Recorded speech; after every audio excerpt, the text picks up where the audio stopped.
The lecture hall hummed with the soft murmur of 100 different species settling into their seats, a symphony of chittering, warbling, and melodic tones that had become familiar to Marcus Chun over the past 3 months at the Galactic Xenobiology Institute. He sat near the back, his comparatively small frame dwarfed by the crystalline bulk of a thoraxian to his left and the flowing, gelatinous form of a corvith to his right. The human kept his datapad balanced on his knee, stylus ready, just another eager student among the galaxy's brightest minds gathered to study the most dangerous fauna the universe had to offer. Professor Veltherix, a distinguished Arcadian with silver-blue scales that caught the ambient light like scattered stars, swept into the room with the practiced grace of someone who had commanded attention for centuries. Her reputation preceded her, a xenobiologist who had catalogued over 10,000 species across 40 star systems, survivor of 3 near-fatal expeditions, and author of the definitive text on apex predators. When she spoke, her voice carried the weight of hard-won knowledge. Today's lecture, she announced with particular gravity, would focus on the creatures of Classification 7 worlds, those planets the Galactic Union had designated as Deathworlds, places where evolution had taken a particularly vicious turn and produced nightmares that defied rational understanding. The holographic display flickered to life above the lecture pit, and Marcus felt a strange tension creep into his shoulders as alien students around him shifted nervously. These were beings from worlds where the most dangerous predator might have venomous quills or electromagnetic pulses, places where danger was measured and evolution had reached comfortable equilibriums. They had come to learn about something beyond their experience, something that existed in the dark spaces between civilized star systems. The first creature materialized in perfect three-dimensional detail, a horror from the swamps of Vexular Prime, all serrated teeth and acidic saliva, capable of dissolving through starship hull plating. Professor Veltherix described its hunting patterns with clinical precision, how it could remain submerged for weeks, how its sensory organs detected heartbeats from 3 kilometers away, how nothing that entered its territory ever left. Students took notes with varying appendages, their fascination tinged with revulsion. Marcus watched the hologram rotate, studying the musculature, the placement of eyes, the mechanics of the jaw, and he found himself thinking about alligators back home, about saltwater crocodiles that could death-roll a water buffalo. The Vexular predator was terrifying, certainly, but something about the clinical way it was presented felt almost manageable, as if understanding its biology somehow contained its threat. The next creature was worse, a pack hunter from the volcanic fields of Therion 6, capable of coordinating attacks with a sophistication that suggested near-sapient intelligence. Professor Veltherix explained how these creatures had driven 3 separate colonization attempts into complete failure, how they seemed to learn from each encounter, adapting their tactics, exploiting weaknesses in defensive perimeters.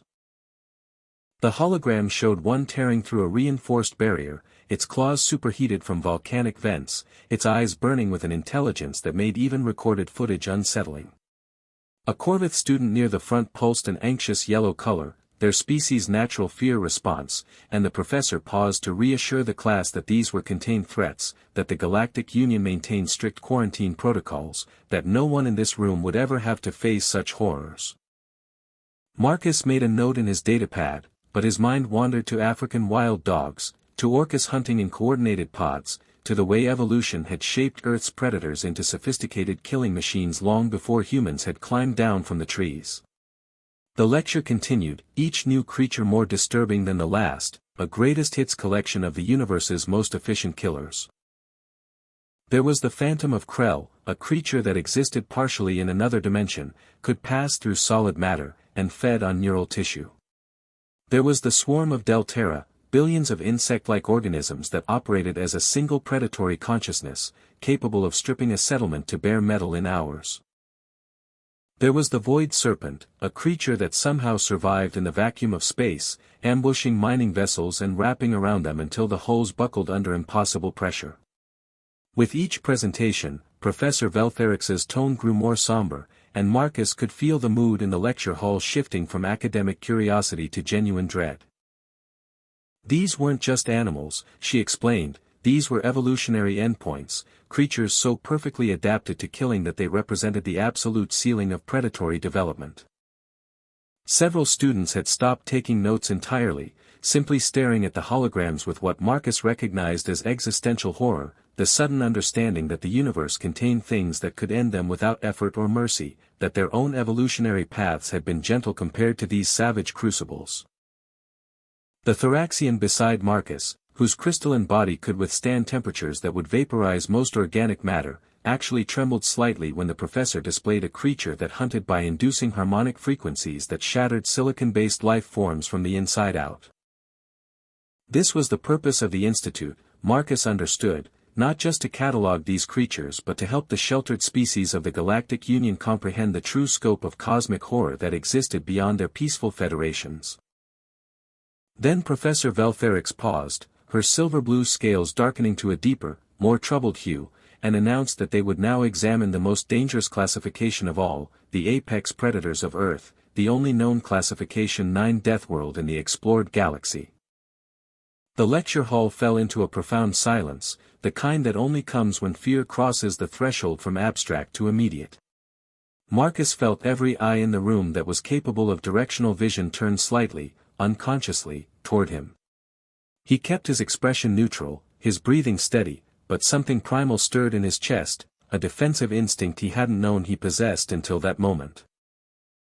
Professor Veltherix seemed unaware of the sudden tension as she manipulated the holographic controls, her scholarly enthusiasm overriding any sensitivity to the humans sitting in row 12. Earth materialized above the lecture pit, rotating slowly, its blue oceans and green-brown continents achingly familiar to Marcus, who hadn't seen home in person for 4 months. The professor began with what she clearly considered a gentle introduction, explaining how Earth's axial tilt created extreme seasonal variations, how its unusually large moon generated tidal forces that shaped entire ecosystems, how its magnetic field protected an atmosphere rich in corrosive oxygen that would be toxic to 70% of species in the room. She described plate tectonics that regularly reshaped continents, weather systems capable of generating wind speeds that exceeded most species' terminal velocities, and an evolutionary pressure cooker that had been running for billions of years without pause. Most worlds, she explained, reached a kind of ecological equilibrium, but Earth never did. Earth kept producing new nightmares in an endless arms race between predator and prey, between survival and extinction. The first creature she displayed was a great white shark, and Marcus heard actual gasps ripple through the lecture hall. The hologram showed every detail, the rows of serrated teeth that regrew continuously, the electromagnetic sensors that detected heartbeats in the water, the muscle density that enabled sudden acceleration from ambush positions, the fact that these creatures had remained essentially unchanged for hundreds of millions of years because evolution couldn't improve on a design already perfect for killing. Professor Veltherix's voice held a note of awe as she described how these predators patrolled Earth's oceans, how they could detect a single drop of blood in an Olympic-sized swimming pool, how they bit with a force that exceeded most industrial equipment. A Corvith student raised a translucent appendage and asked, in a trembling voice, whether humans actually entered the water with these creatures. Marcus considered mentioning surf culture, spearfishing, shark diving tourism, but decided silence was the better choice. The professor moved on, and the holograms became a parade of Earth's greatest hits: polar bears that could decapitate a seal with a single swipe, Komodo dragons whose bites delivered venom and bacteria that guaranteed slow death, army ants that consumed everything in their path, box jellyfish with neurotoxins for which there was no antidote, hippopotamuses that killed more humans annually than any other large animal through sheer aggressive territoriality. With each new species, Marcus watched his fellow students inch slightly away from him, unconscious calculations being made about threat proximity. The Thoraxian beside him had stopped trembling and had instead gone completely still, the crystalline equivalent of playing dead. Professor Veltherix spoke about African wild dogs, and Marcus remembered his earlier thoughts, but hearing the hunting strategies described in academic language made them sound like tactical military operations. She explained how these canids had an 80% hunt success rate, higher than lions, higher than any predator that size in the known galaxy, how they communicated with sophisticated vocalizations and pursued prey to exhaustion over distances that would require mechanical assistance for most species. The hologram showed a pack in motion, their coordination flawless, their determination absolute, and Marcus could see the horror dawning on alien faces as they realized this wasn't one apex predator but a cooperative network of apex predators. Then came the bears, grizzlies and polar bears and Kodiak bears, creatures that could run faster than humans despite massing several hundred kilograms, could smell food from kilometers away, possessed claws and teeth that made the earlier displayed predators look almost gentle. A student from Vexular Prime, homeworld of the acid-spitting swamp horror that had opened the lecture, actually got up and left the room when Professor Velferix displayed a video of a grizzly bear tearing through a metal containment unit to reach food inside. The professor barely noticed, too engrossed in explaining bite forces and territorial ranges. Marcus kept his hands folded on his datapad, aware that his every movement was being monitored by hundreds of sensory organs. The lecture continued its descent into what was clearly becoming psychological warfare for most of the class. Saltwater crocodiles that could go a year without eating, then explode from the water with enough force to snatch animals twice their size. Eagles with vision 8 times sharper than most species' technological sensors, capable of spotting prey from 2 kilometers up and diving at speeds approaching 200 kilometers per hour. Honey badgers that fought off lions despite being a fraction of the size, whose skin was too tough for most teeth or claws to penetrate, whose aggression was so legendary that even Earth's other apex predators avoided confrontation. And then Professor Velferix brought up persistence hunting, and Marcus felt his stomach tighten because he knew where this was going. She explained with academic precision how primitive humans had hunted, not with speed or strength or venom, but with relentless endurance, how they had simply followed prey animals under the beating sun until those animals collapsed from exhaustion and heatstroke. The hologram showed an ancient human tracking across savanna, and the professor noted that humans could regulate body temperature through sweat in a way almost no other Earth predator could, that their upright posture minimized sun exposure, that their spring-loaded legs and sophisticated balance allowed them to maintain pursuit for hours, for days if necessary. She called it the most terrifying hunting strategy she had ever studied, because it required no special weapons or venom or claws, just the absolute certainty that the predator would never, ever stop coming. Several students were now openly staring at Marcus, and he could see the calculations happening behind alien eyes, could see them reassessing the quiet human who sat in the back and took notes and never caused trouble. The Corvith beside him had shifted its gelatinous mass as far away as the seat allowed, creating a visible gap between them. Professor Velferix seemed to be building towards something, her silver-blue scales now flickering with what Marcus had learned to recognize as excited emphasis, the Arcadian equivalent of a lecturer reaching their thesis statement. She dimmed the ambient lights further, and the holographic display expanded until the predators she had shown seemed to swim and stalk and hunt in three-dimensional space all around them, a menagerie of Earth's most efficient killers circling the lecture hall like ghosts. But these creatures, she said with dramatic timing, were not the apex predator of Earth. They were merely context, they were merely the environment that produced the actual apex predator, the creature that had mastered not just survival but complete dominance over every ecosystem it entered. The holograms faded except for one, and Marcus felt his breath catch despite himself. A human figure stood in the center of the display, anatomically accurate, rotating slowly as various systems highlighted in sequence. The professor began her analysis with the same clinical precision she had applied to every other predator, but there was something different in her tone now, a mixture of fascination and unease that hadn't been present even when discussing the dimension-phasing phantom of Krell. She started with binocular vision, explaining how humans sacrificed peripheral awareness for depth perception, how this trade-off only made sense for a species that needed to track fast-moving prey or throw projectiles with precision. She highlighted the shoulder joint, that strange rotation that allowed humans to hurl objects with accuracy and force unmatched in Earth's animal kingdom, an adaptation so specialized that it suggested throwing things at high velocity had been evolutionarily critical. The white sclera of human eyes, she noted, visible from a distance, useless for a prey species trying to hide its gaze direction but perfect for a pack hunter that needed to coordinate attacks by sight alone. Spring-loaded legs optimized not for climbing or quadrupedal speed but for distance running, for that terrible persistence that ground prey animals into exhaustion.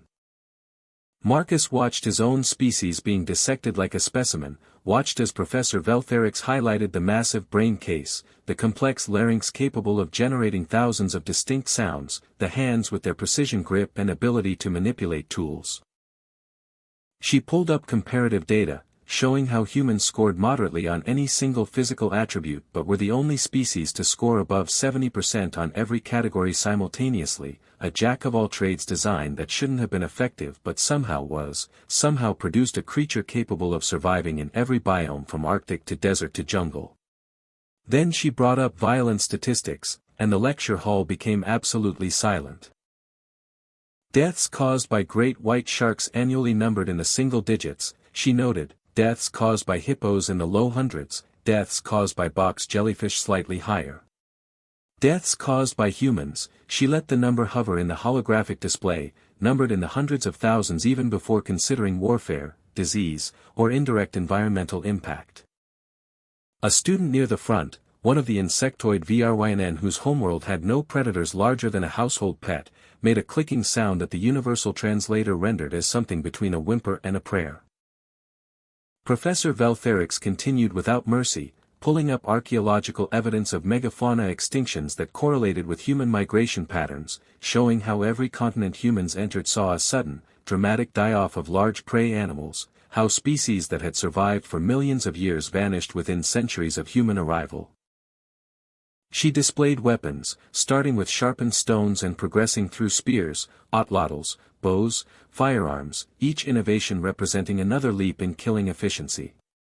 She noted that humans were the only species known to have independently invented ranged weapons on dozens of separate occasions, as if the idea of killing from a distance was somehow embedded in the species' collective unconscious. The hologram showed a human throwing a spear, and Professor Veltherix froze the image at the moment of release, highlighting the kinetic energy involved, the precision required, the fact that this was a learned skill humans could master by adolescence. She compared it to the Thoraxian spike launchers, biological weapons that took 50 years to mature, or the Corvitha's chemical jets, which required specific environmental conditions to function. Humans just picked up a stick, sharpened one end, and learned to throw it hard enough to kill animals several times their size, and they did this as children, as play. Marcus could feel the weight of attention on him growing heavier, and he understood with sudden clarity that he had become the monster in the room, that every creature in this lecture hall was reassessing their safety based on his proximity. The Thoraxian beside him had now created a visible lean away, its crystalline body angled as if preparing to flee despite the fact that it could probably survive being hit by a ground vehicle. Professor Veltherix pulled up social structure data, and somehow this was worse than the weapons. She explained pack bonding, how humans formed intensely loyal groups that would sacrifice individual survival for collective success, how this cooperation extended even to other species through domestication. The hologram showed a human and a dog, and she noted that humans had taken one of Earth's apex predators, the wolf, and turned it into a partner, a living weapon that combined canine senses with human strategy. She showed horses, explaining how humans had domesticated prey animals to increase their mobility, creating mounted hunters that could run down anything on Earth's surface. She showed cattle, sheep, chickens, species that humans had genetically modified over thousands of years to be better food sources, demonstrating a patient, long-term approach to environmental manipulation that was itself a form of predation. The professor's voice carried a note of something Marcus couldn't quite identify as she described human warfare, how these predators turned on each other with the same efficiency they applied to hunting, how they developed strategies and technologies specifically designed to kill their own kind, how they had invented the concept of mutually assured destruction and built weapons capable of rendering their entire planet uninhabitable. She showed nuclear explosions, and several students made distress sounds that transcended translation. This was beyond predation, beyond survival. This was a species that had looked at extinction as a concept and decided it should be a tool, something that could be deployed intentionally, strategically. Marcus remembered history lessons, remembered Hiroshima and Nagasaki, remembered the Cold War, remembered humanity's capacity for both incredible cooperation and staggering violence, and he felt a complex shame mixed with a defensive pride he couldn't quite articulate. Professor Veltherix brought up space exploration, and her tone shifted again, carrying something almost like admiration now. She showed the timeline, how humans had gone from primitive tools to spaceflight in a geological eye blink, how they had looked at the void between stars and decided it was something to conquer rather than fear. The holographic display shifted to show human settlements across their solar system, mining operations on asteroids, research stations on moons that should have been uninhabitable, and Professor Veltherix's voice carried genuine awe as she noted that humans had accomplished this with technology barely a century old, with bodies that hadn't evolved for vacuum or zero gravity, through sheer stubborn determination. She pulled up footage of human astronauts, suited figures working in environments that would kill them in seconds of exposure, and explained that humans regularly voluntarily entered such places for science, for resources, for the simple reason that the frontier existed and therefore had to be explored. This was not normal, she emphasized. Most species waited until their technology had advanced to provide comfortable margins of safety. Most species respected the boundaries their evolution had set. Humans saw boundaries as challenges, saw impossibility as invitation. She showed extreme sports, humans throwing themselves off cliffs with fabric wings, diving into ocean trenches, climbing mountains in thin air, and Marcus could see the incomprehension on alien faces. These weren't necessary activities, weren't survival behaviors. Humans did these things for fun, for recreation. They sought out danger and called it entertainment. The VRWN student clicked something that translated as asking why would a species deliberately court death, and Professor Veltherix paused, her scales flickering through colors that suggested she was genuinely considering the question. The best hypothesis, she said slowly, was that humans had evolved in such a hostile environment that risk-taking behavior became genetically reinforced, that the humans who survived to reproduce were the ones willing to fight the predators, willing to explore the dangerous territory, willing to try the new food source despite the risk of poison, and that after hundreds of thousands of years of this selection pressure, humanity had become a species that was neurologically wired to seek challenge. They weren't content with survival, she explained. They needed conquest, needed to test themselves against increasingly difficult obstacles, as if their brains were trapped in an evolutionary arms race that no longer had an external opponent. Marcus thought about Mount Everest, about the dozens of bodies still frozen on its slopes, about the fact that people paid enormous sums for the privilege of risking death on that mountain, and he couldn't entirely argue with the professor's assessment. The lecture took a darker turn as Professor Veltherix brought up human psychology, describing how humans processed fear differently than most species, how they were capable of suppressing survival instincts through sheer will, how they could override their own biology to continue fighting even when mortally wounded. She showed medical data, adrenaline response curves, pain tolerance thresholds, all pointing to the same conclusion that humans were built to keep functioning under conditions that would send most species into shock or shutdown. She noted that humans were one of the only species known to possess a specific rage response, a state where rational thought diminished and physical capability actually increased, where a normally social creature could become a mindless engine of violence under the right provocation. The hysterical strength phenomenon, she called it, cases where humans had lifted vehicles off trapped family members, had fought off predators several times their size, had sustained injuries that should have been immediately fatal but continued moving for minutes or even hours on pure determination. This wasn't normal, she stressed. Most species had biological limiters that prevented such extremes because the damage to the body was catastrophic, but humans could somehow decide their own survival was less important than whatever goal they were pursuing in that moment. A Corvith student, not the one sitting next to Marcus but another near the front, asked in a quavering voice whether humans were capable of choosing when to engage this response, whether it was controllable. Professor Veltherix admitted that the research was unclear, that humans themselves didn't fully understand the mechanism, which Marcus found to be an accurate if unsettling answer. He had never gone into a berserker rage, had never lifted a car, but he had felt adrenaline, had felt that moment where fear transformed into something sharper and more focused, and he suspected that under the right circumstances, under sufficient threat, he was capable of things he preferred not to examine too closely. The professor moved into cultural analysis, and somehow this was even more disturbing than the physical capabilities. She showed human art, music, literature, and noted the prevalence of violence in storytelling, how human narratives consistently featured conflict, struggle, triumph over adversity. She pulled up statistics on the most popular human entertainment, and the numbers showed that humans preferred stories about war, crime, survival, horror, genres that would be considered deeply unsettling to most species but were somehow recreational to humans. She showed a clip from a human action film, and several students actually recoiled at the casual brutality displayed on screen, at the way the human protagonist dispatched enemies with creative efficiency while the audience was clearly meant to find this entertaining, even heroic. Professor Veltherix paused the image on a human face mid-combat, and she highlighted the expression, the focus, the absence of fear or hesitation, and she asked the class to consider what it meant that humans created fiction celebrating this mindset.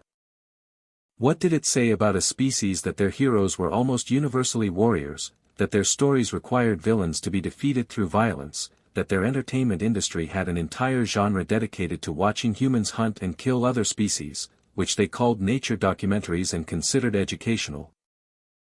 Marcus wanted to argue, wanted to point out human compassion, human art, human philosophy, all the things that made humanity more than just efficient predators, but the words stuck in his throat because he was watching his own species through alien eyes now and seeing how it must look from the outside, seeing the pattern of violence that threaded through every aspect of human culture even in their most peaceful, most advanced era.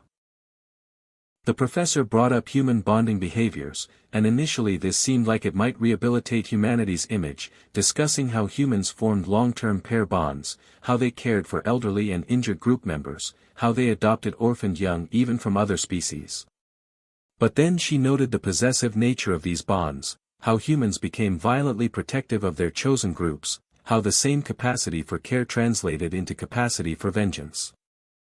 She showed historical examples, blood feuds that lasted generations, genocides committed against outgroups, the way humans divided themselves into tribes and nations and then went to war over these arbitrary distinctions with the same efficiency they applied to hunting. The love humans felt for their own, she suggested, was inseparable from their willingness to destroy perceived threats to their own, two sides of the same evolutionary coin that had allowed small bands of humans to survive on a planet that should have killed them. Marcus felt exposed, flayed open, every aspect of his species being catalogued and analyzed and found to be a variation on the same theme of controlled violence. Professor Veltherix pulled up human philosophy, quoted human thinkers, and even there the pattern held, concepts of just war, necessary evil, the trolley problem, ethical frameworks that tried to determine when killing was acceptable because humans took it as given that sometimes it would be, sometimes violence was the answer and the only question was which violence in which circumstance. The professor's lecture was building toward its conclusion, and Marcus could feel the tension in the room reaching a breaking point, could sense that his fellow students were approaching a decision about how to respond to the revelation that they had been attending classes with what was functionally a Deathworld apex predator for 3 months. Professor Veltherix brought up human emotion one final time, and she displayed neurological scans showing human brain activity during various states, fear, anger, joy, love, and she noted something that Marcus had never considered before but which seemed obvious once stated. Human emotions, she explained, were not just more intense than most species, they were faster. Humans could shift from calm to aggressive in seconds, could override those emotions with rational thought almost as quickly, could cycle through complex emotional states during a single conversation in a way that would require hours or days for most species. This neurological flexibility, she suggested, was another adaptation to Earth's hostile environment, allowing humans to respond rapidly to changing threats while still maintaining the capacity for long-term planning. It made them unpredictable, she noted with what sounded like concern, made it difficult for other species to assess threat level because a calm human and a dangerous human could be separated by a single triggering event with no warning signs. Marcus thought about road rage, about bar fights, about all the mundane ways humans lost control, and he realized that what seemed normal to him would appear to alien observers as terrifying volatility, a species that carried violence just below the surface of every interaction. Professor Veltherix dimmed the lights further, and the holographic human rotated one final time, systems highlighting in sequence, predatory adaptations marked in red, persistence hunting features in amber, tool use capabilities in blue, until the figure was a constellation of deadly evolution.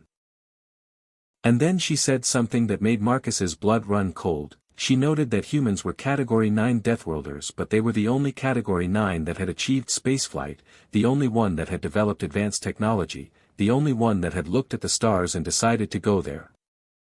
Every other Deathworld species the Galactic Union had encountered had been contained on their planets of origin, their aggression turned inward, their evolution producing perfect killers but not builders, not dreamers. Humans were unique, she said, and the weight she gave that word made it sound more like a warning than a compliment.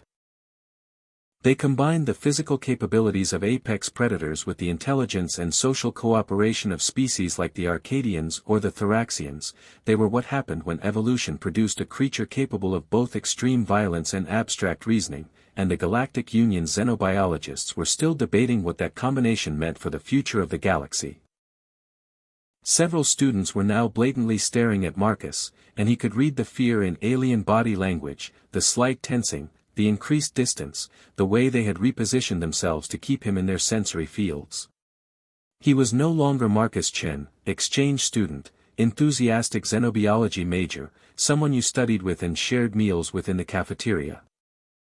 He was a Deathworlder, a representative of Earth's apex predator species, something that had been catalogued and analyzed and filed under the same classification as the nightmare creatures that had opened the lecture. Professor Veltheric seemed to finally notice the atmosphere in the lecture hall, her scales flickering through colors that suggested uncertainty, and she made what was probably intended as a reassuring statement, noting that humans had been peaceful members of the Galactic Union for 2 decades now, that they had followed all protocols. That cultural exchange programs like the one that brought students to this institute were proof of human willingness to integrate into galactic society. But Marcus could see that the words were hollow, could see that his fellow students were doing the math, calculating that 20 years was nothing compared to the hundreds of thousands of years of evolutionary pressure that had shaped humanity, that peace was a choice humans were making and choices could be unmade. That somewhere beneath his civilized surface was the same capacity for violence that had driven megafauna to extinction and turned wolves into weapons.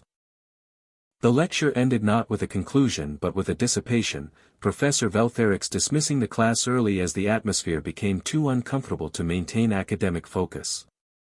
Students filed out quickly, giving Marcus a wide berth, and he sat in his seat watching them go, feeling more alone than he had since leaving Earth. The Thoraxian that had sat beside him for every class this semester didn't acknowledge him, just flowed past with its crystalline body angled away, and the Corvette avoided eye contact entirely, their gelatinous form pulsing with colors Marcus had learned meant anxiety. He gathered his datapad slowly, giving everyone time to clear the lecture hall, and when he finally stood, he found Professor Veltherix watching him from the lecture pit, her silver-blue scales now showing a pattern Marcus hadn't seen before, something complex and unreadable. She approached, and Marcus tensed without meaning to, a response he hadn't known he had, and he saw her notice it, saw her scales flicker with what might have been recognition or might have been fear.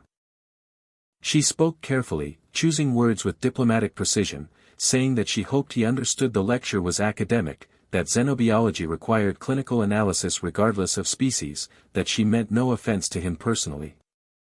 Marcus heard himself respond that he understood, that the lecture had been factually accurate, that he took no offense, and he was surprised to find that this was mostly true. He was disturbed, yes, unsettled by seeing his species through an alien lens, but he couldn't argue with the data, couldn't pretend that humanity wasn't exactly what Professor Veltherix had described. The professor seemed relieved, her scales settling into a more stable pattern, and she made a comment about how his presence in the class was valuable, how having a human perspective enriched the discussion, how she hoped he would continue attending. Marcus nodded, made appropriate responses, and they parted cordially enough, but he could feel the change, could sense that he had moved in her mental categories from student to specimen, from person to data point. The walk back to his quarters took him through the institute's common areas, and he felt eyes on him the entire way, not hostile exactly but wary, watchful, as if his fellow students were seeing him for the first time and weren't entirely comfortable with what they saw. A group of VRYNN that he usually ate lunch with suddenly found reasons to be elsewhere when he approached, their translators making apologetic sounds but their body language screaming retreat. The Corvette he had been partnered with for lab work sent a message asking to be reassigned, citing compatibility issues that they both knew was code for something else. By the time Marcus reached his room, he felt like he had been labeled, tagged, filed under a classification that would follow him through the rest of his time at the institute.